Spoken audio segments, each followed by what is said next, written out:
Hi everyone, thanks for joining us after lunch. I hope not too many of you are going to fall asleep with a food coma or whatever. Hopefully we've got something interesting for you to say. So my name's Cockerill. I'm Chief Strategy Officer at Lookout, and I'm going to be taking you through a little bit about Lookout so it gives context to the discussion that we have when I invite Simon up on the stage to talk about how Schneider Electric have deployed and used Lookout to secure their mobile devices. So let's get into it. This is a little bit of background on Lookout. By the way, you're able to get copies of these presentations, so I'm not going to go into a whole bunch of detail of where we're located and all that sort of stuff. I wanted to show you these numbers down the bottom of the slide more importantly, since I'm going to go through a bunch of statistics that relate to how mobile devices are being attacked in the real world. And this gives credibility to the statistics that I'm going to provide you. So Lookout has been around for just over 10 years. We've been deployed on over 180 million, it's actually now approaching 200 million devices. We analyze every application that's sent to both Play and the Apple App Store and to many other both legitimate and less legitimate app stores, especially in the Android space. And we analyze them for obviously malicious behavior, but also risky behavior, like where do they send data? Do they send data to IP ranges in countries that you may not like to send data to and that sort of thing. And then we more recently have got, which I'm going to talk a fair bit about, we've more recently got into analysing the web for specifically phishing and malicious sites that target mobile devices. And we use machine intelligence to essentially identify malicious apps, compromised devices, and malicious websites and phishing and so on. And our AIs are able to identify in excess of 500 phishing sites a day, which is staggering, especially since we're focusing on mobile phishing sites. And we almost always convict over 9, maybe 10,000 applications a day. These are applications that are being submitted to the app stores. So that's where the statistics that I'm about to show you come from. So this is a chart that shows the incidence of devices that we protect that have encountered one or more threat in the months since January 2018.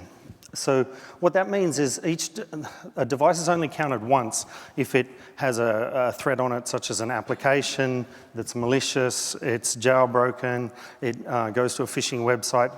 That'll be a count of one. It could go to multiple phishing sites. It could go install multiple applications. So this is quite a conservative chart. And you can see there's a huge rise in, well, I'll show you in a second, the significant rise starting sort of at the end of last year is predominantly due to a move to focus on phishing attacks on mobile devices. And then I'll put some trend lines in there. But so that you understand where these statistics come from, I'll break them down in a moment. But one of the things that well, if we have some time at the end of the presentation, we'll take some questions as well. But one of the things I did want to highlight here is I'm not going to get dragged into a conversation about which operating system is more secure than the other, since we protect both Android and iOS, and Apple and Google are both very good partners of ours, so that's not one I'm going to answer. Maybe you can get Simon drawn into it. So the breakdown of these numbers, this is how they break down. So phishing, you can see, is by far the dominant threat that we see on these devices. And when I say phishing, I'm not talking about email. I'm talking specifically about links that are sent to the device, maybe via email, maybe via social media, networking, messaging platforms, whatever, that the user clicks on, and we identify them as malicious. So we're seeing 15, 16% of devices where the user has clicked on a phishing link on mobile, and that's increasing. And whilst the statistic's not on the slide, 85% of the phishing links that we see are delivered to the device outside of email. So phishing on mobile is not an email problem.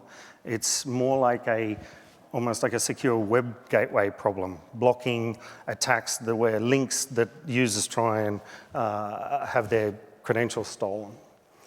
If you break this down regionally, since especially we're here in Europe, we've got Europe and EMEA up at the top there. There are some regional differences. You can see that app risk was very high in North America. That's actually a bit anomalous because a lot of our customers are using a feature that's oriented around app risk in North America that's not being used elsewhere.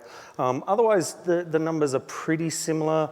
There's more phishing, Android-oriented in Asia Pac. That's a lot of that is associated with delivery of phishing sites that are from Southeast Asia, especially in the countries that allow things like bulletproof hosting where you don't have to report on what you're doing and so on. But in general, we see fairly low levels of things like app threats and device threats and so on, and phishing being the predominant one.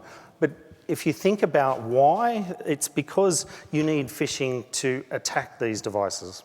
So like I said, I'll explain a little bit more about phishing and what that means, since I've got to put it in the context of the overall attack of a device. So this is what we really mean by phishing on mobile devices. So on the left-hand side, that's a legitimate sign into Microsoft infrastructure. On the right, that's a fake one. Most users would not be able to tell the difference. And remember, on a mobile device, that URL up the top, firstly, it's truncated and you can't read it. And secondly, the address bar automatically hides in many cases. So again, it's pretty hard. That one's pretty much identical. This is Google infrastructure, G Suite, Office 365, Salesforce, Workday, SaaS properties. I think it was FishMe reported last year there's been a 3 times increase in the number of attacks directed towards SaaS infrastructure for credential theft. And why is that? So there's 2 reasons. One is to compromise a mobile device, you have to start with social engineering. And the second one is mobile devices are used in the inception of the attack, not the entire breach. So what typically happens is mobile devices are sent some sort of social engineering. Either the user is tricked into installing malware or taken to a malicious site where personal information is captured, typically credentials. So espionage is performed on the device, but then that's not where the breach occurs. The breach occurs when that information is being used against your infrastructure. Now, I get asked as an executive of Lookout all the time, why do we not see Code Red or NIMDA, or why do we not see huge breaches like Sony or Target or the Equifax, whatever, on how that's never related to a mobile device? Well, a lot of that is because in breaches, the full attack path is not necessarily often disclosed. So a lot of customers that come to us have had similar experiences, unfortunately, but all we see in the news is the actions on objectives. So why is this happening? If you think about what a bad guy has to do in order to get a successful phishing attack delivered to an end user for your corporate email, he's got to get through corporate firewall, secure web email gateway, secure web gateway, and endpoint antivirus, which is difficult. On mobile devices, they can send any number of different social media messages to the end user, bypassing all of that infrastructure completely. And moreover, almost all of the apps you see on the left-hand side there use encryption and certificate pinning. So you can't even inspect the content of the message that's being sent to the end user because it's encrypted. So this is a much more effective way of getting malicious links to the end user. And this is an example of one. I'll take you through a couple of examples. These are all, and this is how it relates to malware, these are all examples of significant malware attacks that we found at Lookout that initiated with phishing. In fact, if you look at all of we found over 1,200 families of malware since 2016, and almost all of them require the initial attack to be social engineering, because mobile devices are very good at protecting against random installation of attacks, things like what we're used to in the PC world. So I'll just, because most people are not really familiar with these types of attacks on mobile devices, so I thought I'd show you one. It's a bit dated now. This was from 2016. Pegasus was an infection, a remote jailbreak, the first publicly acknowledged remote jailbreak of iOS, without any user interaction effectively. You'll see what happens. That installed comprehensive surveillanceware on the endpoint device after it was jailbroken, and then actually unjailbroke it so it wasn't detectable, at least by most malware practices. So if you watch the demo, it's a really bad demo because almost nothing happens. So what you're going to see is the user receives an SMS message, clicks on a link, and that's it. So here we go. So the user receives this message, they click on that link. What happens at the moment is 3 chained vulnerabilities in Safari are exploited. Safari crashes, the malware, surveillanceware is installed, and the device is completely compromised at that point, but the user has no idea.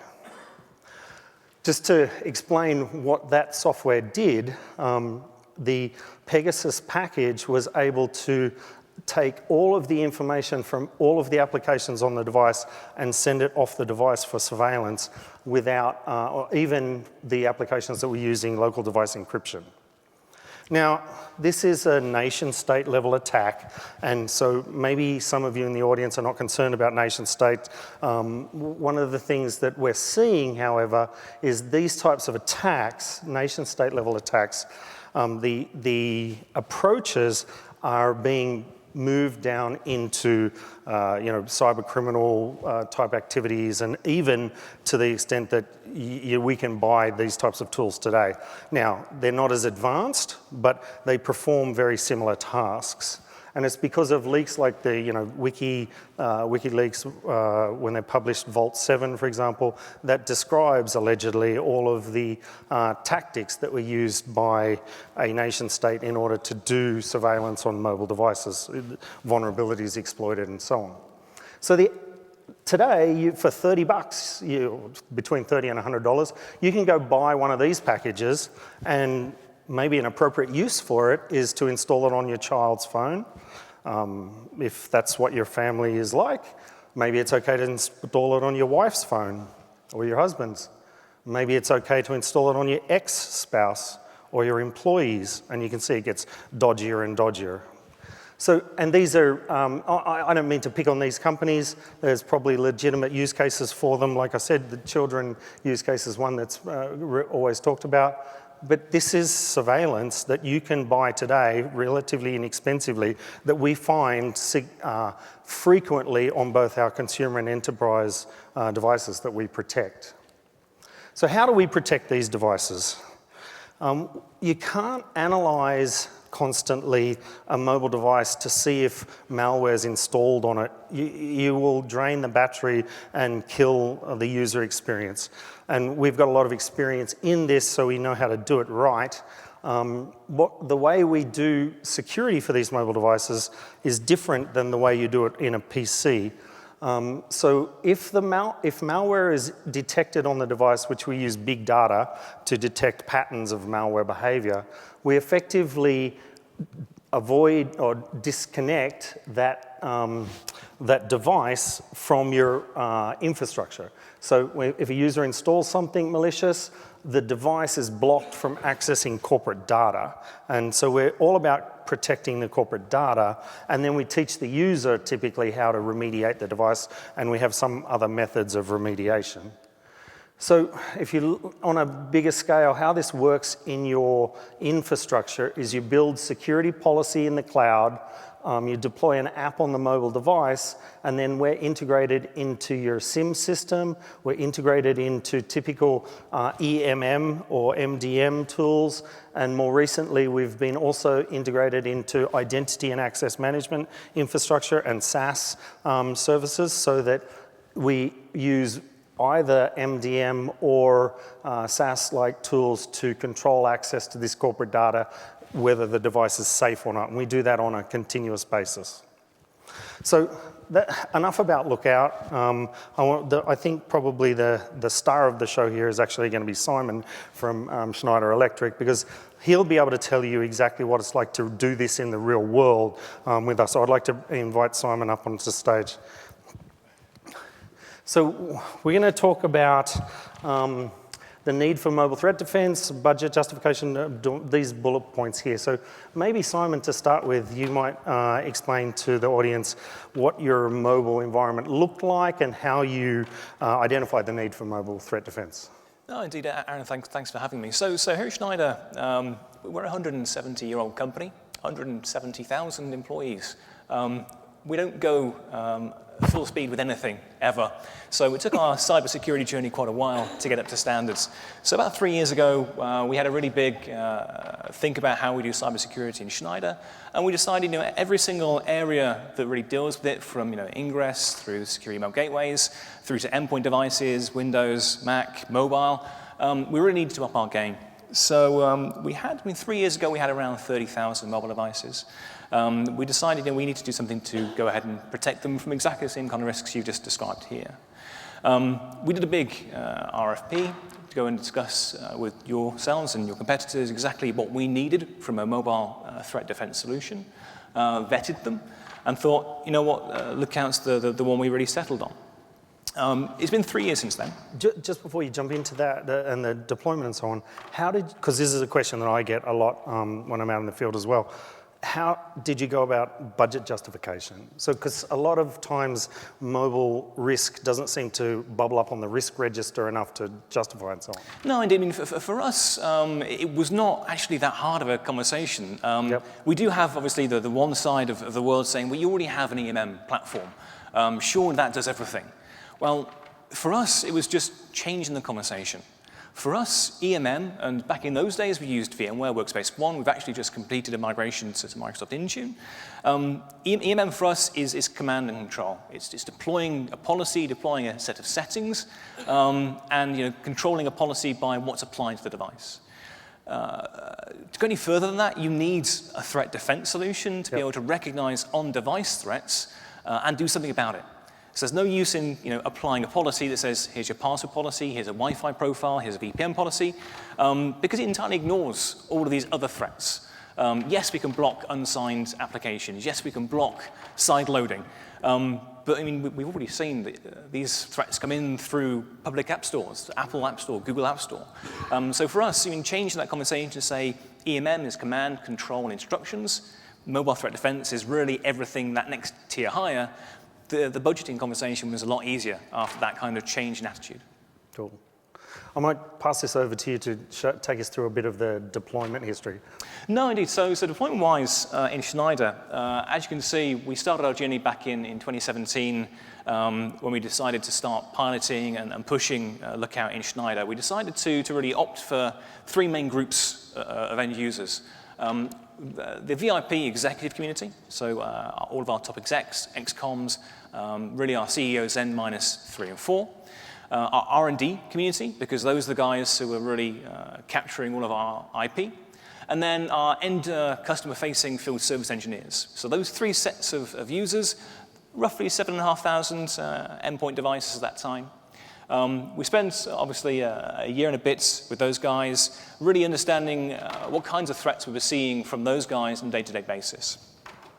Once we got to a certain level, we thought, this is actually really giving us some great insights, not only into the kinds of threats that are out there, but it's actually proving its value by stopping man-in-the-middle attacks that we're seeing every single week. It's stopping third-party applications from being spyware, which you've just seen. So earlier this year, we decided to pull the trigger, invested in the next set of users, which now encompasses all of our users. So I said 3 years ago, we were 20,000 endpoint devices. Today, we're closer to 60,000 endpoint mobile devices. And April 1st, we just decided, right, every single device must have Lookout. Adoption was probably one of the areas we really had to focus hard on, because you can't just simply say from day one, you must have Lookout. If you don't have it, we're cutting access, because that would cause havoc. But over, as you can see, a very short amount of time, we managed just to go through, make sure everyone was informed, do soft rollouts, make sure everyone, get to that 80-20 rule, 80% of devices activated, 20% not, chase, and then pull the trigger.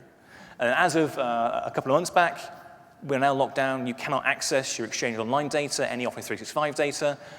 Many of our internal services, Wi-Fi, VPN, unless your device is not only activated, but secure with Lookout as well. So we have quite a good uptake now, and yeah, it's been very good for us. And so now we've got some, I'd love for you to take us through is what you're actually seeing from a detection standpoint. Yeah, so from a detection standpoint, I think I'll probably jump to the next one. You can see the detections are really quite dramatic as the closer we get to our full global rollout. If we show you the kinds of the things we're seeing, especially in the Asia-Pacific countries, and China specifically, we have quite a large base of end users in China. We're seeing people taking applications that are outside the public app stores and installing them themselves. So definitely when we came to have the global rollout, we were starting to see not only people who were installing apps from third-party app stores, we were actually seeing quite a lot of shadow IT. So it's helped us to identify those applications in use that we just didn't know about. They've gone out to a third party, got and bought an internal application, signed it themselves with a non-Schneider signature, and just installed it through a file share. Right. That's incredible to us. And then the other kinds of things we're seeing quite a lot of are man-in-the-middle attacks, which is scary to me. Yep. Those are obviously the ones I'm more concerned about and most concerned about, because it's showing us that there really are people out there, not just at black hat conferences pretending to intercept your data, but they are really actually out there actively intercepting your data and trying to steal whatever it can see. So we've done an awful lot of work around there. And then the other areas, as you can see, that we're really key and trying to push out of is out-of-date software. Android is an absolute pain for us because of the whole diverse ecosystem, and all the different devices out there have different versions of Android, different versions of patching.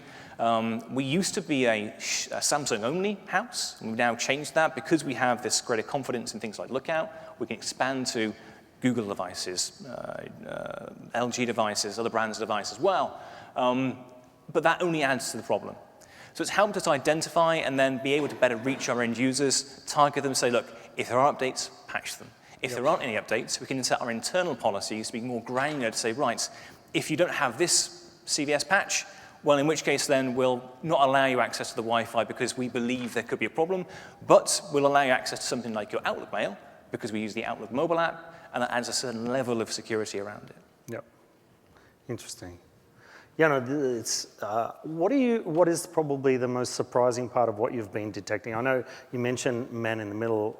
Have you got any anecdotes that you tell us about interesting things that we've protected against? So, nothing I can say overly publicly, because obviously it is quite sensitive. But it is quite surprising. It's quite surprising the amount of tech-savvy people we have internal to Schneider.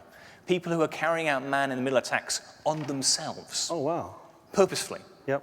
So obviously Schneider, we have quite a large IoT side of our business, a large business doing services to smart buildings and EcoStruxure. Because of the customer-facing roles, they're doing a lot of cybersecurity testing for our products, and inadvertently, our devices internally are picking those up. Yep. So it's quite interesting just to see kinds of the pockets of cyber excellence we have in Schneider. This kind of thing's picking up. One other question, because we've got a couple of other slides to go through, but has there been a high incidence of false positives? Because that's one of the things that's really frustrating if you deploy new security products. So we have seen the occasional false positive. Man-in-the-middle attack is one of those that does occasionally pop up. It's mainly in things like public hotspots, Wi-Fi hotspots at hotels. Yep. But they are very, very few and far between. Cool. The only things that I'll say we have seen that kind of falls into that category are, like I said, these people who have gone out and got non-App Store signed applications, they are using them for legitimate business purposes. Yep. But because they've never gone through our internal process to have that app registered, signed with our certificate and deployed properly, it's been flagged up as a malicious app. Yep. So that's, again, helped us identify that shadow IT, get it sorted out, get it packaged, deployed properly, and supported properly. Cool. I think we have a couple of other breakdowns, regional as well as, and I would ask, we did make a note here, but Simon will like if we don't take photos of these slides, if that's okay. So, So I don't know, this looks like it's a breakdown, a little bit more detail on what you've been finding. No, indeed, and like I said, we've been seeing more and more, and I think the one thing that really has surprised me more than anything else is just the sheer volume. Yep. The sheer volume we're seeing with this. Like you were showing on one of the previous slides, you're seeing 10-12% of all devices out there are seeing some kind of attack happening. I will happily agree to that statistic from what we see internally with our end users. We do see these on a daily basis. We get alerts that go straight into our SOC every single day to go and really validate these. That's for the more kind of malicious high-risk threats. Yep. But again, we have the automation in place through conditional access with Azure, through Intune, through the EMM, to really just act upon those as well. So absolutely, we're seeing some really good results, just a lot more than I ever anticipated. And again, we have, like I said, quite a large base of users in Schneider, a very large base, obviously, in France, which is where we're headquartered, North America, and China as well. So, like I said, we've globally rolled out Lookout to all users now. 100% of mobile users will have that, no exceptions. And like I said, it was a bit of a quick adoption, but one that went relatively smoothly, considering mobile devices are not as silent to manage as Windows devices, that's for sure. So one last question, and we might be able to take some questions from the audience as well, but one last question that I wanted to ask.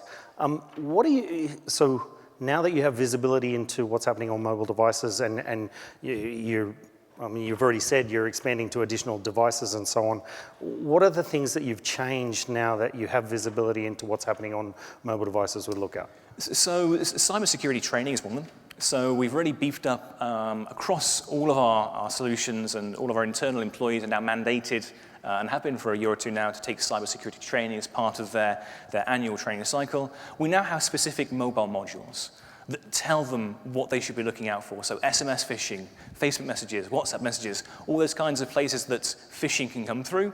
Be mindful of it. Look out for it. Okay. The kinds of things we can advise as well now, Lookout is giving us an extra level of comfort. So we can now just say, right, be more mindful of what Wi-Fi networks you're connecting to, rather than simply saying, don't connect to any Wi-Fi network ever. Even when you're roaming, it's going to cost you hundreds of euros on roaming fees. Just be mindful, because Lookout can do the support there for you to make sure that everything's as it should be. But yeah, it's really that end user information piece is really, really helping to really divulge that to our end users. Cool. Thank you very much. It's wonderful to have a customer up here to explain what this is like, because I've been to conferences many times and you hear vendors talk about this stuff. To actually hear it from a customer is far more beneficial. So thank you. No, thanks for having me. We do have a little bit of time, maybe a couple of questions, if we've got a microphone out the back. If anyone does have any questions, if you could just ask it into the microphone, since so everyone can hear. Front here. Hello, my name is Enrico Castellani. I work for Hermes Cybersecurity. It's a small company working in the cybersecurity. I wanted to know a little bit more about the way you use artificial intelligence, because you showed us at the beginning that you are leveraging this kind of approach in order to make your solution more effective. What do you do? Can you explain us which are the three key pillars that makes it? I'll give you two examples of how. So, in what we do specifically for app analysis, every application that we take from the app stores or anywhere else on the internet, we look at it, we score its reputation as to where it came from, how it was signed, who the developer was, who the signature was. That's a bunch of reputational analysis. We compare the binary signature from this application to every other application we've ever seen, both good and bad. So we look for binary similarity. We look for, we run the app in dynamic analysis. We do compound code graph analysis and static analysis of the code, and then the machines have been trained to look for code similarities between previously known malicious applications, as well as low reputation infrastructure, low reputation developers, and so on, and match that to what is likely to be a malicious application. So it takes a while to train machines like that, but the most important is the data set, actually. So, good question. Any other questions? Thanks. Question for Simon on if you have BYOD, how you deal with that with Lookout on people's personal devices? And if not, if people use their corporate device for personal use, how do you address things like privacy, what you can do with Lookout? Yeah, we actually promote both of those within Schneider. So we promote the use of personal devices as well as corporate devices, and that's one of the reasons why we've seen a doubling of end users within our mobile device base in the last 3 years plus. So BYO, we actually work on a variety of platforms, so we either ask users to enroll fully into MDM.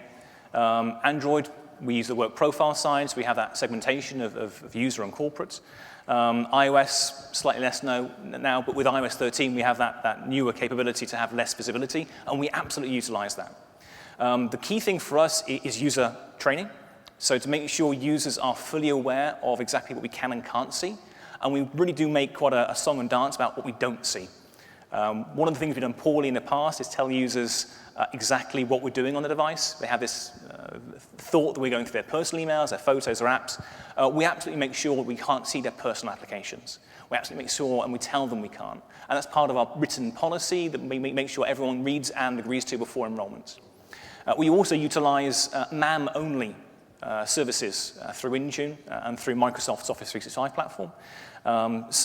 Utilizing unenrolled devices, which I think it's been... Yes, it's public. It was actually announced today. We integrated with Microsoft's MAM solution, Mobile Application Management. We're able to identify malicious behavior on the device and then lock the Microsoft applications as a result, or deny access to them launching and so on. So now users can both have an unenrolled device using the managed applications with Lookout protecting the device from malicious standpoints.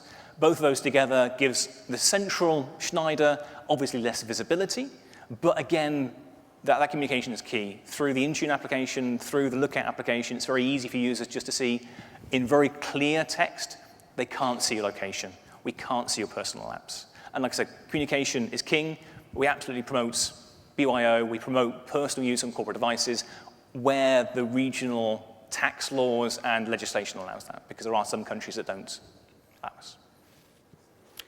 We're sort of going to get dragged off the stage in a second as we're at time. I really appreciate, firstly, I appreciate Simon coming along to help us today. And I appreciate all of you showing up. Hope the rest of the conference goes well for you. Thanks very much.